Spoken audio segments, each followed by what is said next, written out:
নমস্কার বন্ধুরা, আজ আমি আপনাদের খাসির মাংস রান্না করে দেখাবো। খাসির মাংস রান্না করার জন্য প্রথমে আমি মশলাটা বানিয়ে নেব।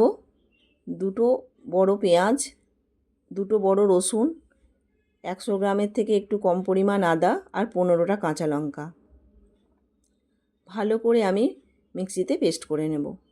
এরপর মাংসের মধ্যে আমি 1 চামচ ঝাল লঙ্কা গুঁড়ো, কাশ্মীরি লঙ্কা গুঁড়ো, হলুদ গুঁড়ো, পেস্ট করে রাখা মশলা, 100 গ্রাম টক দই আর 100 গ্রাম সর্ষের তেল ভালো করে গরম করে মাংসটা ম্যারিনেট করে নেব।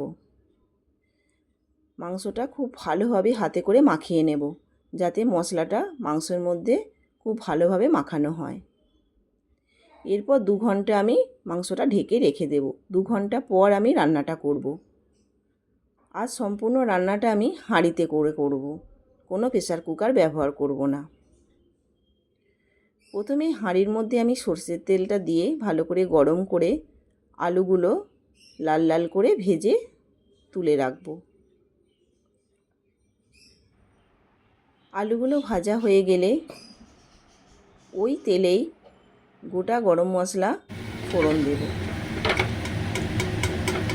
গোটা গরম মশলার মধ্যে দারচিনি, এলাচ, লবঙ্গ আর একটু গোলমরিচ আর দুটো তেজপাতা।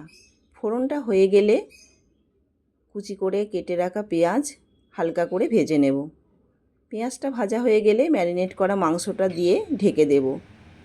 আজ আমি মাংসটা ঢেকে ঢেকে কষাবো। কষানো অর্ধেক হয়ে এলে লবণ দিয়ে মাংসটা আমি কষাতে থাকবো। মাংসটা কষাতে থাকবো যতক্ষণ না মাংস থেকে তেল ছাড়ছে। মাংস থেকে তেল ছেড়ে দিয়েছে। এবার আমি গরম জল করে মাংসের মধ্যে দিয়ে দিলাম। দেখুন রঙটা খুব সুন্দর হয়েছে মাংসের। এবার গরম মশলা দিয়ে মাংসটা সিদ্ধ হতে দেব। মাংসটা যখন হাফ সিদ্ধ হয়ে আসবে তখন আলুগুলো দিয়ে আরও খানিকক্ষণ ঢেকে আলু আর মাংস সিদ্ধ হতে দেব। আলু আর মাংস কিছুক্ষণ ঢেকে রাখার পর সিদ্ধ হয়ে গেছে। সম্পূর্ণ ভিডিওটা যদি আপনাদের ভালো লাগে জানাবেন। ভালো থাকবেন, সুস্থ থাকবেন আর আনন্দে থাকবেন।